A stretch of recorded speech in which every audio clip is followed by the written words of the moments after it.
For 8 summers, my parents packed a green duffel bag and sent me away while they took my brother on family vacations. They called me strong because it sounded better than abandoned. 15 years later, my mother stood at Thanksgiving dinner and announced that I, Laurel Bennett, would give up the Oregon restaurant I had spent years building and move back to Michigan to care for my sick father. She never asked me. She had already told the entire family I agreed. But when I placed 8 old postcards beside her plate and revealed what my father had secretly done after I disappeared from their lives, no one at that table could keep pretending I had chosen to be left behind. Chapter 1. The Day They Found Me. By 10:30 on a cold October morning in 2025, I had already rewritten the staff schedule twice, rejected a produce delivery, and crawled halfway behind the walk-in refrigerator with a flashlight between my teeth. The temperature display kept blinking 43 degrees. Not warm enough to ruin everything yet, but close enough to turn $6,000 of food into a health department violation. Mia Parker appeared in the kitchen doorway holding a clipboard. "The refrigeration company says their technician can be here after 3. Tell them I need someone before 2. I already did. They said after 3. I slid out from behind the unit and wiped dust from my black pants. "Then call Cascade Commercial Cooling. Ask if they have an emergency opening. Move the salmon and dairy products into the smaller cooler first. Label everything with the time." Mia nodded and hurried away. One of our servers had called in sick 20 minutes before opening. The produce supplier had delivered 12 cases of iceberg lettuce instead of 6 cases of mixed greens, and a dishwasher was making a grinding noise that sounded expensive. I approved invoices in Elena's office, reassigned sections in the dining room, negotiated a credit with the supplier, then tied on an apron and took over the sauté station. That was a normal morning at Juniper House. People who saw me carrying plates sometimes assumed I was a waitress. I was when the dining room needed one. I was also the person who built the schedule, tracked food costs, interviewed applicants, handled vendor disputes, and knew which burner had to be turned slightly past medium before it would light. Juniper House had been part of Bend, Oregon for almost 20 years. It had cedar walls, mismatched wooden chairs, and windows that caught the late afternoon light. Elena Ruiz had hired me as a prep cook in 2019. By October 2025, she trusted me with nearly every operational decision. That morning, after the lunch rush slowed, Elena called me into her office. She closed the door and pushed a folder across the desk. "I'm retiring next year." I stared at her. "You have threatened that every January since I met you. This time, my knees have joined the negotiation." She tapped the folder. "An investment group made an offer. I haven't accepted it. I want you to have the first opportunity to buy Juniper House. The price was $268,000 for the business assets, equipment, trade name, and goodwill. The building belonged to a separate real estate company, so the restaurant would remain under a commercial lease. I had $31,000 saved. It was more money than I had ever possessed, and nowhere near enough to make the purchase simple. I would need financing, operating capital, and a cash flow plan strong enough to convince a lender that a woman who had once slept in her car could own the place where she now approved payroll. "How long do I have?" "Not forever," Elena said, "but long enough to bring me a serious plan." I carried the folder against my chest as I stepped back into the dining room. Mia was waiting near the host stand. "There's an older couple asking for you. Did they give you a name?" "The woman said she's your mother." For a moment, every sound in the restaurant seemed to separate. Silverware touching plates, water running behind the bar, the low hum of the cooler that had finally stopped blinking. My parents were seated at a table near the front windows.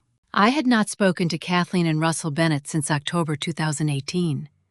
7 years, and my mother's first words were about my appearance. "Your hair is shorter." "Hello, Mom." "You've lost weight. That uniform does nothing for you." "It's my work uniform." Kathleen smiled as if I were being difficult for noticing. Russell rose slowly. His right hand trembled near his side, and his shoulders seemed narrower than I remembered. When he tried to pull out a chair, the movement took 2 attempts. I sat across from them.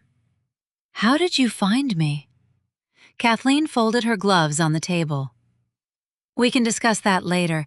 Your father has Parkinson's disease." The words landed hard despite everything between us. "When was he diagnosed?" "March. It was October." "Why didn't anyone tell me?" "We wanted to be certain before making you worry." Russell looked down. His hand continued to tremble. Kathleen described his falls, the medication he sometimes forgot, and the long drives he could no longer make safely. Then her voice changed.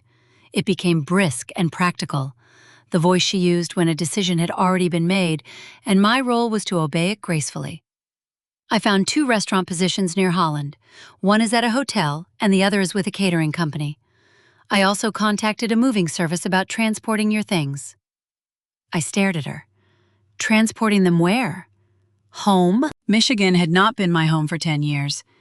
Kathleen continued before I could answer. "I told a few relatives you would probably return before Thanksgiving. Everyone will be relieved." "Did you come to ask me or to tell me?" She leaned back. "Family should not speak to each other like strangers. You have been a stranger for 7 years." Russell shifted in his chair. "Laurel, please." I looked at him. "What care do you actually need?" Kathleen answered for him. "He needs family. Has anyone evaluated his daily needs? I know my husband. Do you have long-term care insurance? Is home health involved?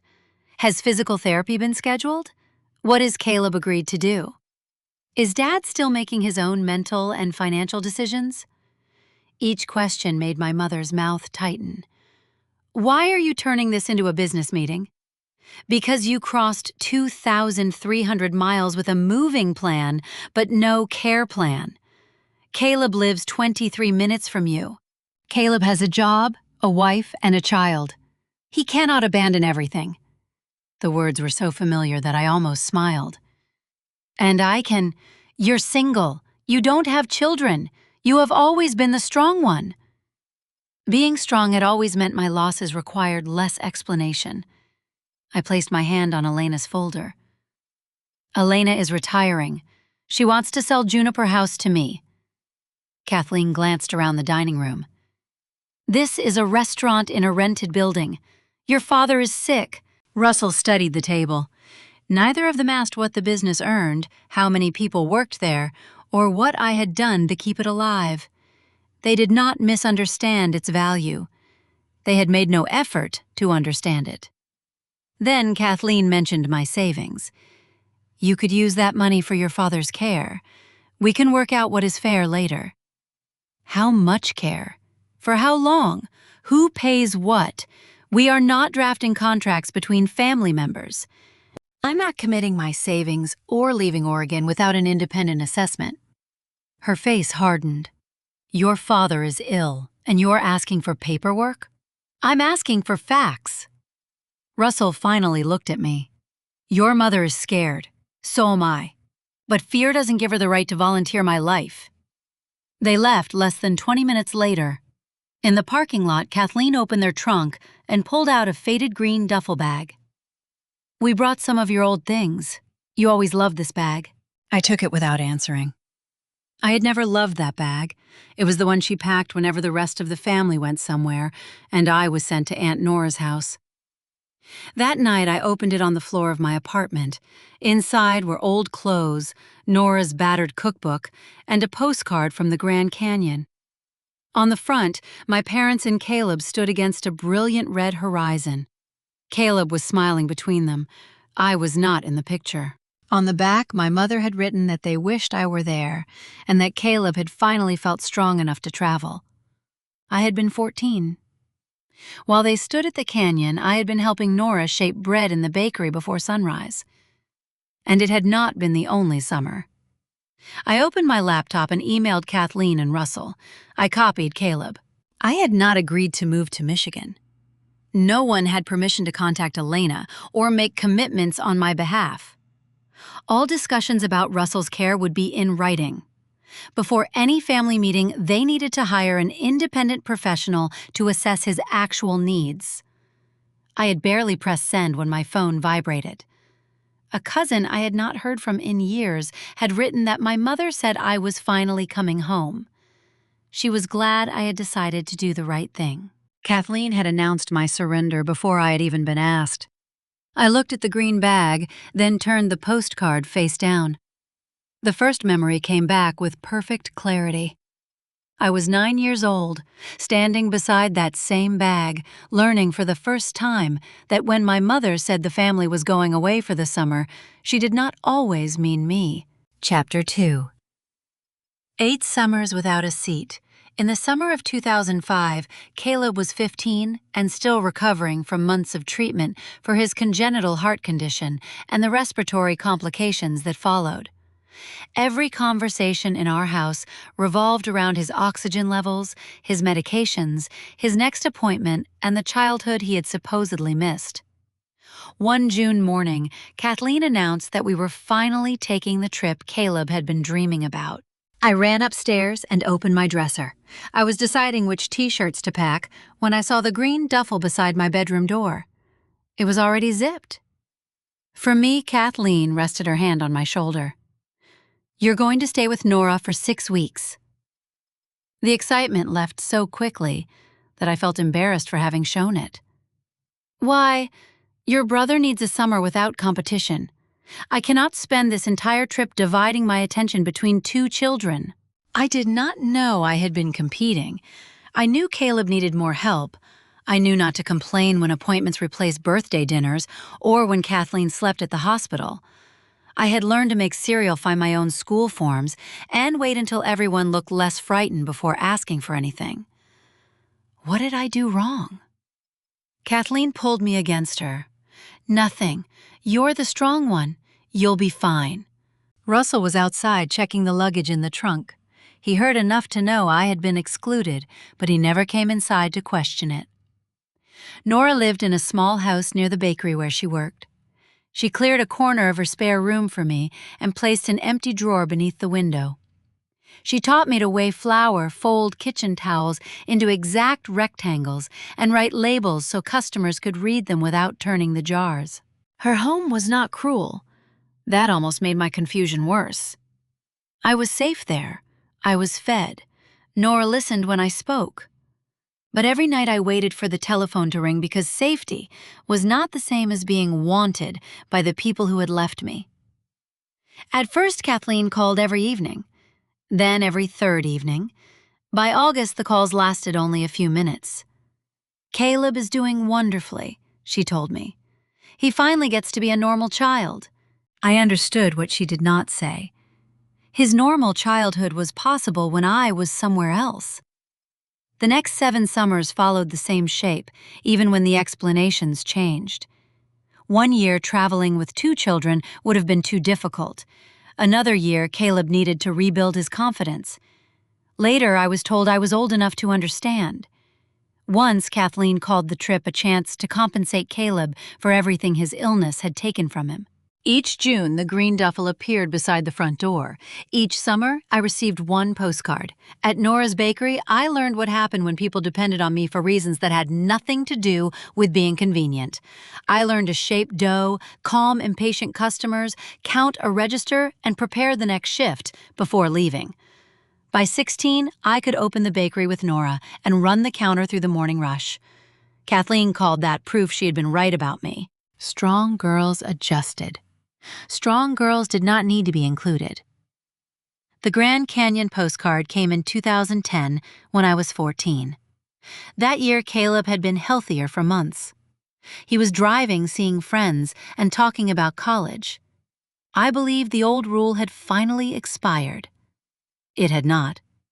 Kathleen delivered me to Nora's house on a Saturday morning. Nearly 3 weeks later, the postcard arrived at the bakery. My parents and Caleb stood together before the canyon. On the back, Kathleen had written that they wished I were there and that Caleb had finally felt strong enough to travel. I called the motel number from the bakery office. Caleb answered. "How long have you known about this trip?" "Almost a year. Mom got the reservations last fall." He said it casually because he did not know what I had been told. I ended the call before my voice changed. I had not been excluded because Caleb suddenly became well enough to travel. The trip had been planned around my absence. I returned to the kitchen and measured salt into the mixing bowl instead of sugar. Nora tasted the first ruined pastry, threw it away, and placed fresh ingredients in front of me. "Some mistakes have to be repaired through action," she said. "Pretending they never happened only protects the person who made them." That evening, Nora called Kathleen. She offered to let me live with her permanently if caring for me had become such a burden. Kathleen refused immediately. Years later, Nora told me, "My mother had worried about what the neighbors, our church, and my school would think if her daughter moved in with an aunt. She did not want to raise me in the way I needed, but she would not surrender the appearance of being a good mother." Nora kept the letter she wrote after that call. She never mailed it. She folded it into her cookbook, where it remained for 15 years. By the end of 2012, I had spent 8 consecutive summers at Nora's house. In 2013, when I was 17, Kathleen packed the green bag again. That time, I had a regular schedule at the bakery and was saving for college.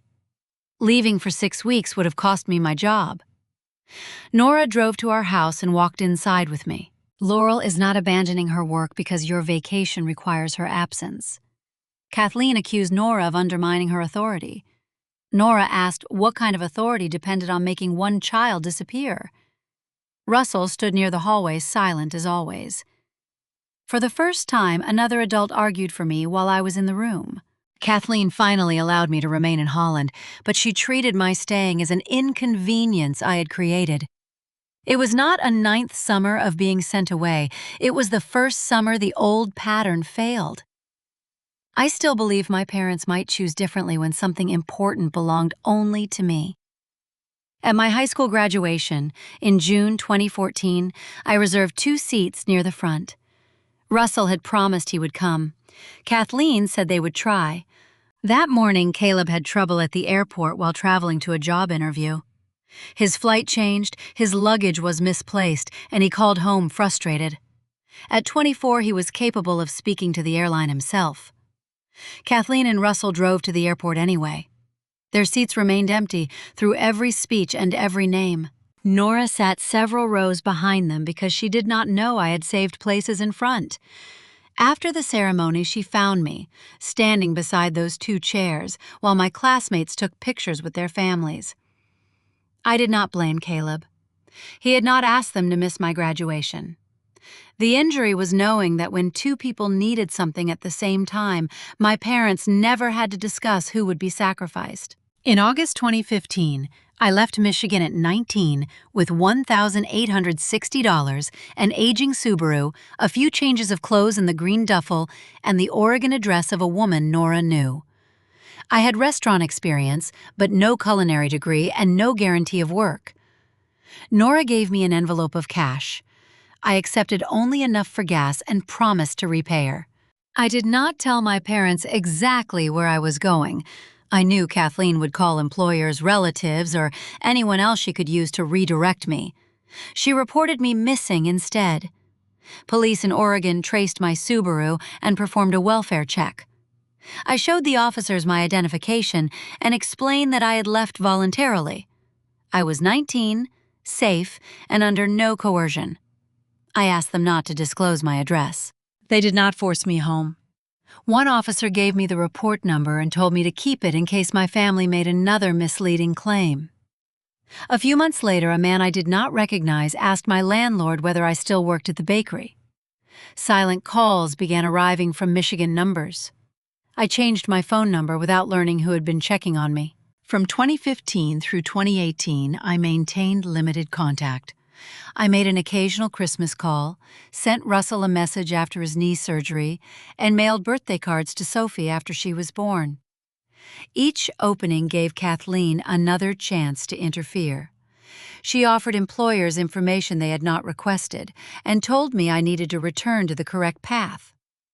In October 2018, she called the restaurant where I worked and claimed I was experiencing a mental health crisis. I was not. I sent one final email forbidding my family from contacting my workplace. Then I ended communication completely. That was how the 7 years began. Not in 2015 when I left Michigan, but in October 2018 when I finally stopped allowing concern to be used as permission. Back in my Oregon apartment in 2025, I lifted the Grand Canyon postcard from the green duffel. Kathleen had not come to Juniper House because she finally wanted to know me. She had returned for the child she had trained to accept exclusion without creating difficulty, the strong one, whose life could always be repacked for somebody else. This time, I would not disappear quietly, and I would not let her narrate my refusal as abandonment. Every proposed expense, every promise, and every expectation would be written down and brought into the light. Chapter 3. The life they had already given away. Oregon had taught me that independence was rarely one brave decision. Most of the time, it was a series of failures survived without an audience. My first restaurant job was washing dishes in a place off Highway 97. I learned the pantry, the prep station, and the line by volunteering whenever someone called out. 6 months later, the owner locked the doors without warning and left 12 employees waiting for paychecks that never came. That same year, I spent 3 nights sleeping in my Subaru because I could not afford the deposit on a new apartment. I washed in a 24-hour gym and pretended the blankets in my back seat belonged to someone else. I did not always win. I simply kept beginning again. By the time Elena Ruiz hired me at Juniper House in 2019, I could prep vegetables, work a grill, serve tables, close a register, and recognize trouble before it reached the dining room. She hired me as a prep cook. Within months, I found repeated discrepancies between our seafood invoices and actual deliveries. Later, I rebuilt a staffing schedule that had been creating unnecessary overtime. When revenue dropped, I helped cut waste without cutting portions or hours. During the pandemic, I organized takeout service, rewrote the menu around food that traveled well, and negotiated smaller deliveries with local farms, so produce would not spoil in an empty dining room. Elena never called me family when she wanted free labor. She paid me for additional hours, put new authority in writing, and gave me decision-making power that matched my responsibilities. That difference mattered more than she knew. 2 days after my parents appeared, I sat in Elena's office with purchase projections spread across the desk. Mia Parker leaned over my laptop and studied my cash flow model. "Send me the spreadsheet tonight. I can check the formulas. I can handle it." Mia looked at me over the screen. "You will work 70 hours a week, but you will not let someone help you for 2. "I did not say I would not let you. You said you could handle it. That is Laurel language for no." She was right. Help had always felt like the first payment on a debt whose terms I would learn later. I closed the laptop. "I'll send it." Mia smiled. That looked physically painful. It was. Elena entered carrying another folder. The investment group increased its offer. My stomach tightened. "How long do I have?" "I am still giving you priority, but they can close quickly. I need your financial plan and a bank pre-approval letter soon." She was not threatening me. She was being honest about a business she had spent 2 decades building. If I left Oregon for months, Juniper House would lose the person handling much of its daily operation. Lower revenue would weaken both the restaurant and my loan application. Returning to Michigan would not mean temporarily leaving a job. It could cost me the chance to own the future I had spent 10 years constructing. The next morning, a Michigan number appeared on my phone. The woman introduced herself as a care coordinator and asked to confirm my availability beginning in November. "What availability for your father's care plan?" "Kathleen Bennett listed you as the primary family contact and said you would be living in the home during the day." I gripped the edge of my desk. I have not agreed to move to Michigan or coordinate anyone's care. There was a pause. I understand. We were also asked to send you documents for signature. Please remove me from every role that requires my consent. Then confirm that in writing. She apologized and emailed within the hour. The agency could not assign responsibilities to me without my agreement. That should have ended the misunderstanding. Instead, Mia found Kathleen's Facebook post that afternoon. My mother had written that the family was facing a difficult season, but was fortunate Laurel was finally coming home to care for her father. Comments from relatives and church members filled the page. One thanked me for remembering what family meant. Another called me a wonderful daughter. Messages began arriving from people who had not contacted me in years, all congratulating me for making a decision I had never made. Kathleen had turned her plan into public fact. If I refused, she could say I had broken a promise, instead of exposing that no promise existed. I saved screenshots attached to the agency email and wrote to her, "Delete the post or correct it today. I have not agreed to move home or become Dad's caregiver." She did neither. Caleb called that evening. "Mom is panicking. You know how she gets." I walked into the empty dining room and lowered myself into a booth. "Did you know she listed me as Dad's primary contact with a care agency? She told me she was exploring options. She told them I would be in the house during the day." He exhaled. "I'm not saying she handled it well, but I have work travel, Sophie, and responsibilities here, and that isn't what I meant. You live 23 minutes away. I live roughly 2,300 miles away. Why does your job make your life immovable while my restaurant, my employees, my savings, and the business I may buy are treated as temporary? You don't have a child, Laurel. It isn't the same." The words hurt less than the certainty behind them. Not having children does not mean I don't have a life. He went quiet. I asked how many hours a week he had spent helping since Russell's diagnosis. "I go over when something happens." "How often?" "A few times. Mom mostly handles the appointments." "So your plan is for Mom to carry everything until I arrive, and carry everything for her?" "I didn't say that. You didn't have to. I'm not asking you to quit your job. I'm asking why no one considered dividing the work before deciding I should surrender mine." For the first time, Caleb did not defend Kathleen immediately. "I didn't realize she had already contacted an agency. That is because she is making arrangements around all of us instead of with us." The next change came from Russell. He agreed to pay for an independent assessment by Andrea Moss, a licensed clinical social worker and geriatric care manager. Her job was not to make family decisions or assign me as caregiver. She would evaluate his daily functioning, fall risk, medications, transportation, and home safety. She would also identify what Medicare or insurance might cover, distinguish medically qualified home health from long-term custodial care, and estimate the cost of private support. Kathleen wanted the family meeting held at their home in Holland over Thanksgiving. I agreed only after putting my conditions in writing. Andrea's report had to arrive first.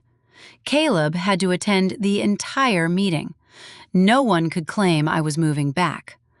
Any patient advocate designation or healthcare power of attorney, advance directive, or durable financial power of attorney had to be discussed with Russell, while he could make his own choices. I would stay at a motel, purchase my own round-trip ticket, and leave whenever I chose. It was not reconciliation. It was a meeting with an exit plan. 3 nights later, Russell called without Kathleen. His voice sounded softer than I remembered. "I'm not calling to ask you to come home." "Then why are you calling?" "I want to see you before this disease makes talking harder." I waited, listening to his unsteady breathing. "Why were you silent for all those years?" "I don't have an answer good enough for you." It was the first honest thing he had given me. It was not an apology, and it did not erase anything. "I'll attend the meeting," I said. "That is all I can promise." The package from Nora arrived the next morning. Inside were 7 postcards. With the Grand Canyon card already in my apartment, there were exactly 8, one for every summer from age 9 through 16. Their faded pictures showed beaches, mountains, theme parks, and cities I had known only through stamps. On the backs were missed birthdays, descriptions of Caleb's happiness, and the same word repeated in Kathleen's handwriting: strong. Beneath them lay an old sealed letter. Nora had added a note telling me not to open it until we met in person. Before I could call her, Elena found me beside the prep counter. The investment group raised its offer again. They want an answer quickly. I looked at the postcards spread before me and thought about the savings Kathleen expected me to spend the months she had already assigned, and the business that could be sold while I was proving I had never volunteered to abandon it. I booked a short trip to Oregon. Had taught me that independence was not something a person achieved once. It was something I had rebuilt every time the ground disappeared beneath me. My first restaurant job was washing dishes in a cramped kitchen outside Eugene. I arrived before sunrise, left smelling like bleach and fryer oil, and learned every station by watching people who were too busy to teach me. When the prep cook quit, I volunteered. When a server failed to show up, I carried plates. When the closing manager trusted me with the register, I counted it 3 times because I could not afford to be accused of making a mistake. 8 months later, the owner locked the doors without warning. My final paycheck bounced. That same week, I learned the apartment I planned to rent required a larger deposit than advertised. I slept in my Subaru for 3 nights, washing in a truck stop restroom before job interviews.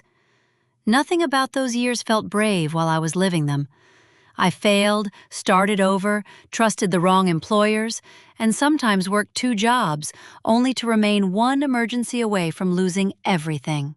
By the time Elena Ruiz hired me at Juniper House in 2019, I knew how to survive a kitchen. I did not yet know how to help run a business. She hired me as a prep cook. Within 3 months, I noticed that one vendor had billed us repeatedly for items we had never received. Elena let me review the invoices instead of dismissing me for stepping outside my position. Later, when staff shortages created constant overtime, I rebuilt the schedule around actual customer traffic. During the COVID shutdowns, I helped convert half our menu into takeout meals that could travel without turning soggy. I negotiated smaller deliveries with local farms, created weekly meal packages, and tracked waste down to the ounce. Elena never called me family when she wanted unpaid work.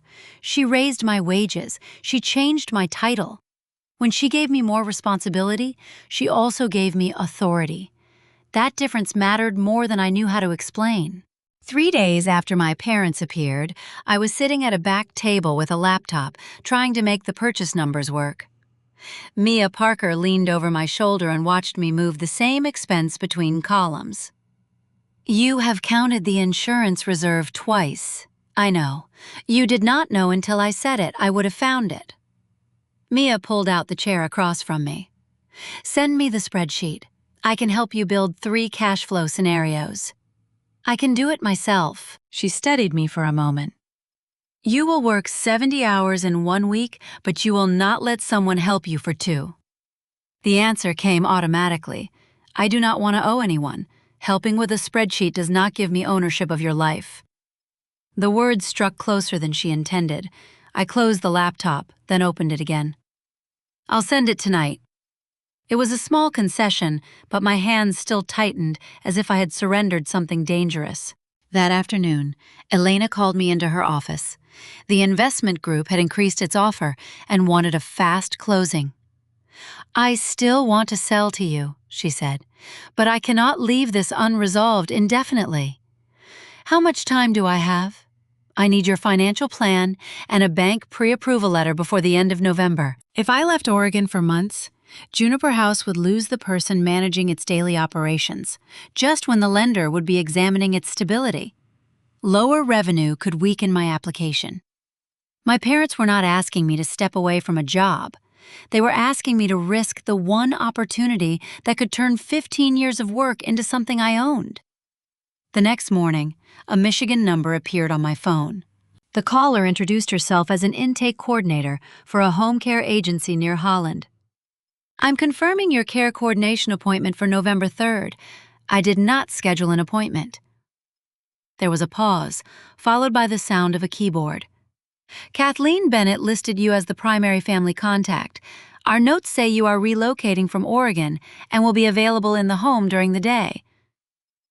I stared through the office window at Mia, arranging menus. That information is false. I have not agreed to relocate or coordinate my father's care. The woman apologized and offered to send forms for clarification. Please remove my name from every assigned role and confirm it in writing. The email arrived 20 minutes later. The agency stated clearly that it could not assign caregiving or coordination responsibilities without my consent. Then I found Kathleen's Facebook post. She had written that our family was facing a difficult season, but they were blessed because Laurel was finally coming home to care for her father. Below it were dozens of comments from relatives and church members. What a wonderful daughter. Family comes first. Russell is lucky to have her. Messages began arriving before lunch, thanking me for doing the right thing. Kathleen had transformed a decision I had never made into a public promise. If I refused, she could claim I had changed my mind and abandoned them. I saved screenshots attached to the agency email and wrote to her. Delete the post or correct it. I have not agreed to move home or become Dad's caregiver. Caleb called that evening. Mom is panicking, Laurel. She is not trying to ruin your life. Then why is she assigning it to me? She's overwhelmed. So am I, he sighed. I travel for work. Sophie has school and my wife has her own schedule. I have responsibilities here, so do I. It is not the same. You don't have children. I looked across my apartment at Elena's purchase folder. Not having children does not mean I don't have a life. That's not what I meant. It is exactly what everyone keeps calculating. Your job, your marriage, and Sophie make your time protected. My restaurant, my employees, my savings, and the business I am trying to buy are treated like things I can put in a box. Caleb went quiet. I asked how many hours each week he had spent helping our parents since Russell's diagnosis. I go over when something happens, how often Mom handles most of it. You live 23 minutes away. I live about 2,300 miles away, and her plan begins with me becoming the primary caregiver. What do you expect me to do? Quit my job? No, I expect us to create a plan in which nobody quits. A life for the first time, Caleb did not defend Kathleen immediately. I didn't know she contacted an agency, he said. You did not know because she assumed I would comply, before anyone had to ask what you could contribute. 2 days later, Russell emailed me directly. He agreed to pay Andrea Moss, a licensed clinical social worker and geriatric care manager, to conduct an independent assessment. Andrea would review his daily functioning fall risks, medication schedule, transportation, and home safety. She would identify services that might qualify for Medicare or insurance, distinguish medically necessary home health from long-term custodial care, and estimate the cost of private support. She would advise us not make decisions for us, and she would not assign me any role. Kathleen wanted the family to meet in Holland over Thanksgiving. I agreed only after sending written conditions. Andrea's report had to arrive first. Caleb had to attend the entire meeting. No one could announce that I was moving. Any patient advocate designation, healthcare power of attorney, advance directive, or durable financial power of attorney had to be discussed with Russell while he still had the capacity to decide. I would stay in a motel, purchase my own round-trip ticket, and retain the right to leave. It was not reconciliation. It was a meeting with an exit plan. Russell called me that night without Kathleen beside him. I'm not calling to ask you to come home, he said. Then why are you calling? I want to see you before this disease makes talking harder. Why were you silent for all those years? His breathing filled the line. I don't have an answer good enough for that. It was the first honest thing he had offered me. I'll attend the meeting, I said. That is all I am promising. The week before my flight, a package arrived from Nora. Inside were 7 postcards. With the Grand Canyon card, there were exactly 8, one for every summer from age 9 through 16. Their faded messages recorded beaches, national parks, missed birthdays, and the same word repeated in Kathleen's handwriting: strong. Beneath them was an old sealed letter. Nora had written on the envelope that I should not open it until we were together in Michigan. Before I could call her, Elena found me in the dining room. "The investment group increased its offer again," she said. "They want my answer quickly." That night, I booked a round-trip ticket. I did not pack enough clothing to stay. I placed the sealed letter and all 8 postcards inside the green duffel. For the first time, Kathleen had not packed that bag to send me somewhere I had not chosen. I packed it myself, knowing exactly where I was going and the date I would return. Chapter 4. The Thanksgiving They Could Not Rewrite. I landed in Grand Rapids on Wednesday afternoon, rented a compact car, and drove to a motel outside Holland. Kathleen had offered to meet me at the airport and prepare my old room. But accepting either would have given her control over when I arrived, where I slept, and how easily I could leave. Nora met me at the motel before dinner. For a moment, we simply looked at each other. Then she hugged me, and I let her. But the years between us did not disappear. "You knew what was happening," I said. "I knew more than I admitted. You protected me during the summers, but you sent me back every fall." Nora lowered her eyes. "I gave you safety inside my house. I was not brave enough to challenge what happened outside it. You deserved more from me." It was not a perfect apology. It did not repair 8 summers, but she did not ask me to call her intentions good enough. On Thanksgiving morning, we arrived at the Bennett house separately. Andrea Moss was already seated at the dining table with her assessment. Russell looked thinner than he had in Oregon, but he walked into the room without assistance and poured his own water. Andrea explained that he could still eat, dress, and manage personal hygiene independently. He needed help organizing medication, should avoid long-distance driving, and faced fall risks in the bathroom and on the stairs. She recommended physical therapy, grab bars, motion sensor lighting, transportation for appointments, and an automated medication dispenser. "He does not currently require a live-in caregiver," Andrea said. Kathleen stiffened. "You saw him on a good day." I evaluated his current needs, not one isolated moment. "Those needs may change, but the plan should reflect his condition now." Andrea explained that Medicare might cover certain medically necessary home health services if Russell met the clinical requirements. It would not automatically pay for long-term supervision or custodial care. She recommended using Russell's retirement income and savings for a private aide several mornings each week. Then she separated the legal roles Kathleen had been treating as one obligation. Russell needed to review his advance directive, choose a patient advocate or healthcare power of attorney for medical decisions if he lost capacity, and consult his own attorney about a durable financial power of attorney. "No one should be assigned any of those roles by assumption," Andrea said. Russell folded his hands. "I want Caleb as my primary patient advocate and Kathleen as the alternate.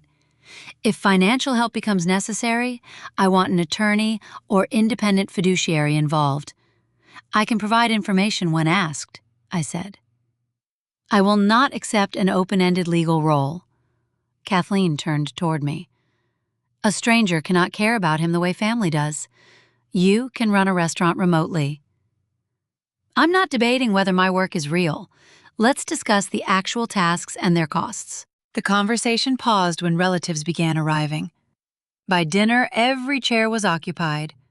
Sophie sat across from me, carefully separating cranberry sauce from everything else on her plate. Kathleen stood and raised her glass.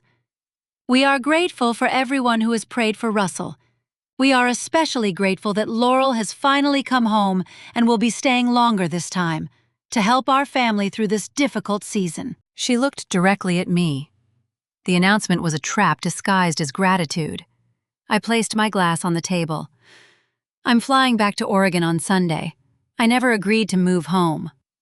Forks stopped moving. Caleb's face tightened.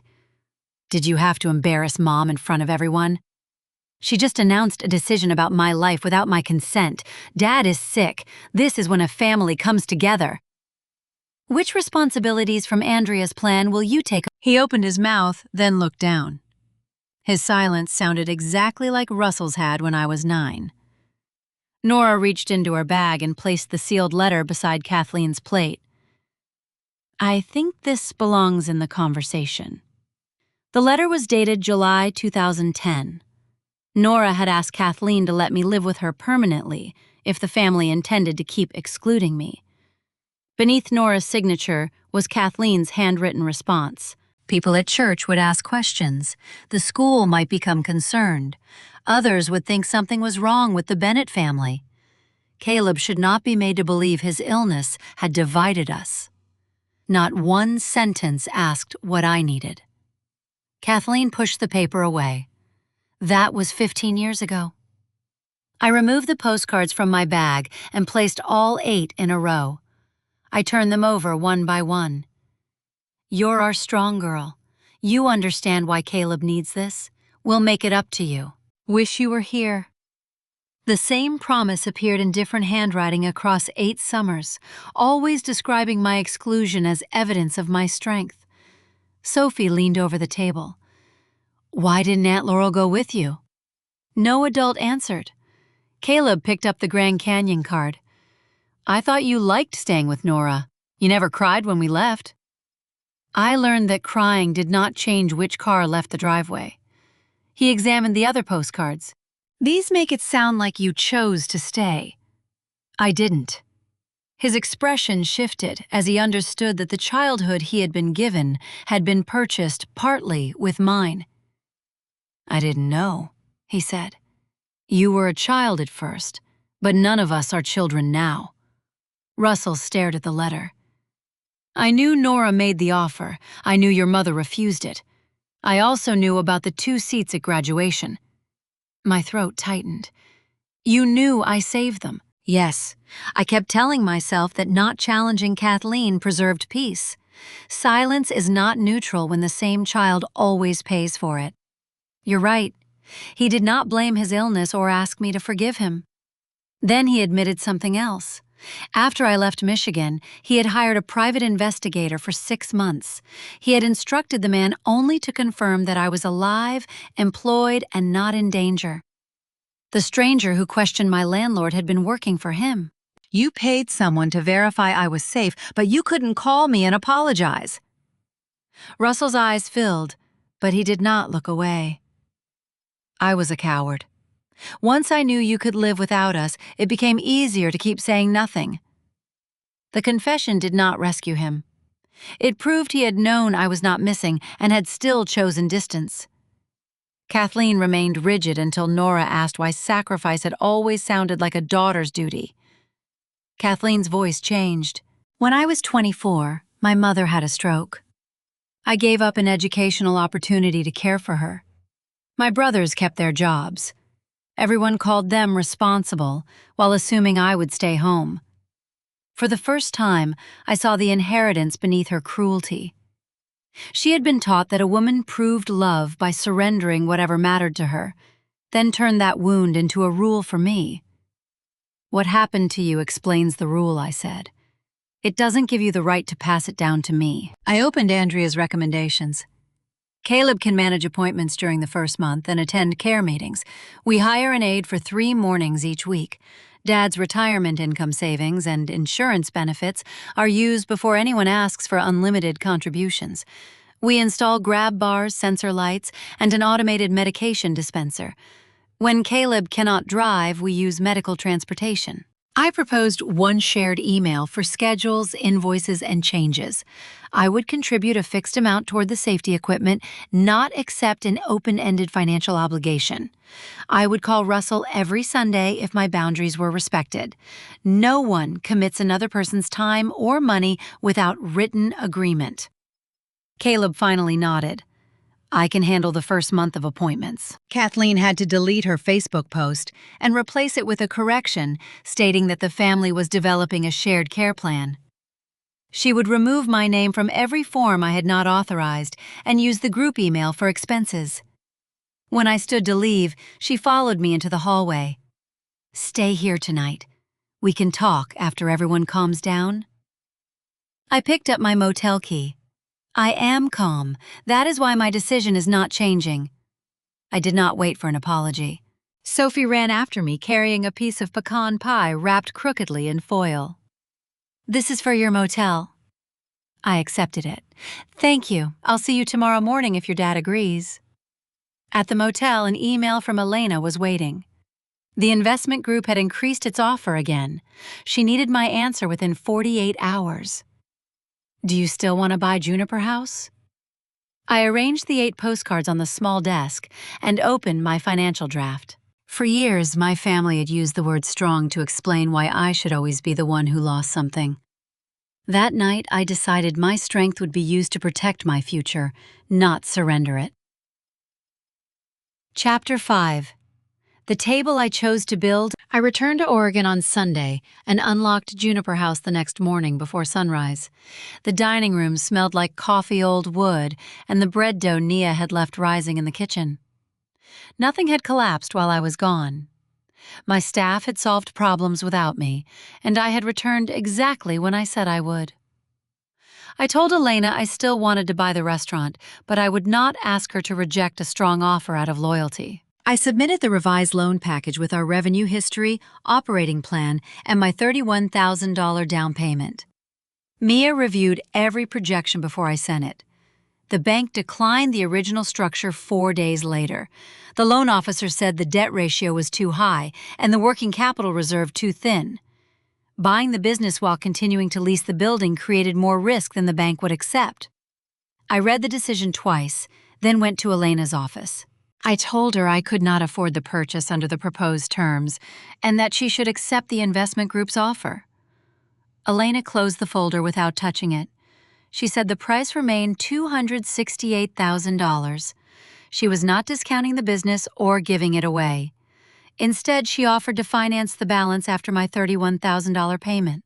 The remaining amount would be repaid over 9 years at a fixed interest rate. I would assume responsibility for operating, taxes, insurance, equipment, maintenance, and working capital.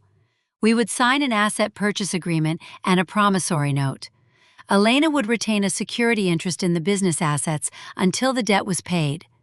The building owner would have to approve the lease transfer, and we would each use separate attorneys and accountants. I waited for the familiar fear that accepting help would give someone ownership of me. It did not come. Elena looked directly at me. "I am not rescuing you, Laurel. I am investing in the person who helped this place survive and grow." I asked for 48 hours. My attorney reviewed the promissory note. My CPA tested the payment schedule against a bad quarter equipment failure and rising food costs. I asked about the interest rate, prepayment rights, late payments, collateral, minimum working capital, broken equipment, and the conditions for transferring the lease. Elena answered in writing. Once the terms were clear, I accepted them. For most of my life, help had arrived attached to an invisible claim over my choices. This agreement was different. Its limits were written down. Elena could enforce the debt, but she could not decide where I lived, whom I cared for, or how much of myself I surrendered. In Michigan, Andrea's care plan moved forward. Caleb created a shared calendar and uploaded every invoice. He installed grab bars in the bathroom, added motion sensor lights, and purchased an automated medication dispenser. For the first month, he drove Russell to physical therapy twice each week. When work conflicted with an appointment, he arranged medical transportation instead of calling me to take over. Russell and Kathleen hired an aide for 3 mornings a week using Russell's retirement income and savings.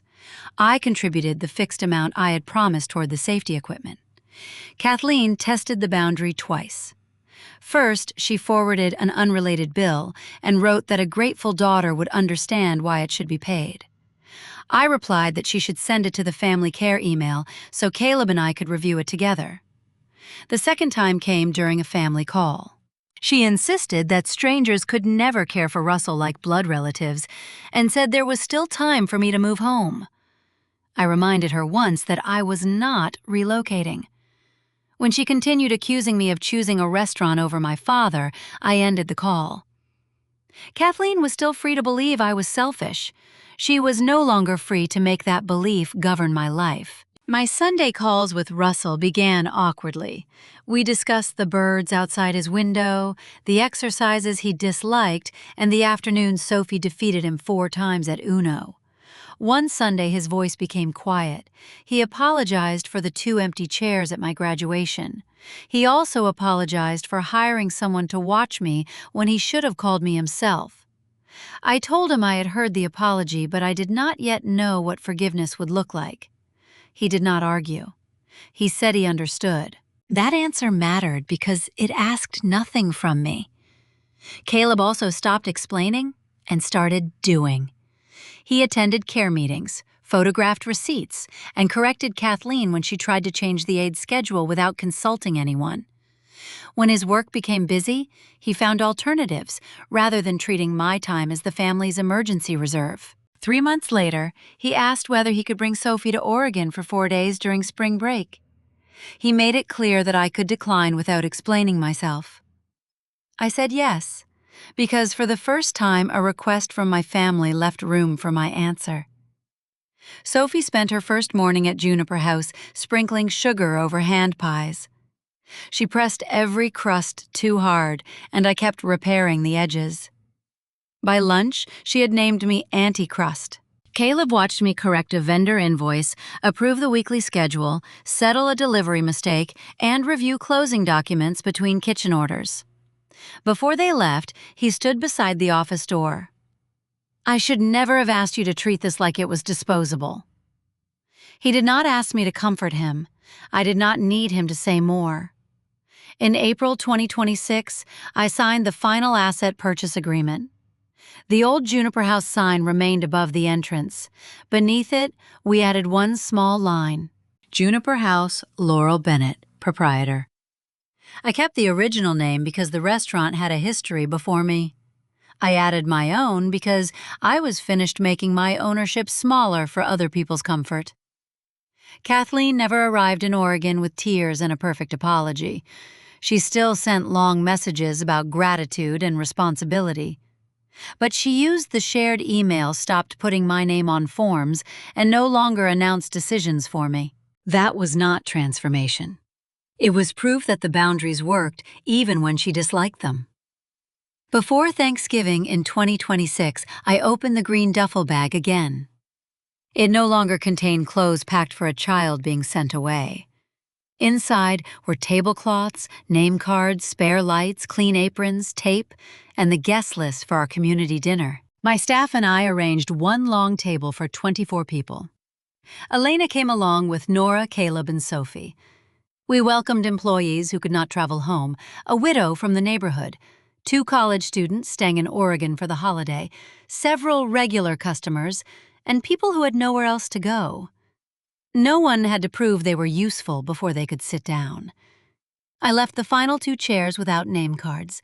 Sophie noticed them just before dinner. "Who are those seats for?" I told her they were for whoever still needed a place. Nora saw the green bag beneath the table. She did not explain it for me. She only touched my shoulder before taking her seat. I stood at the head of the table, but I did not make a speech. I asked everyone to sit down before the food became cold. For 8 summers, my family taught me what it felt like to be the empty chair. So when I finally had a place that belonged to me, I did not build a wall. I built a table. I did not abandon my family. I simply refused to abandon myself one more time. If you were Laurel, would you return home and surrender the life you built to care for your father? Share your choice in the comments, and subscribe if you believe setting boundaries is not the same as abandoning your family.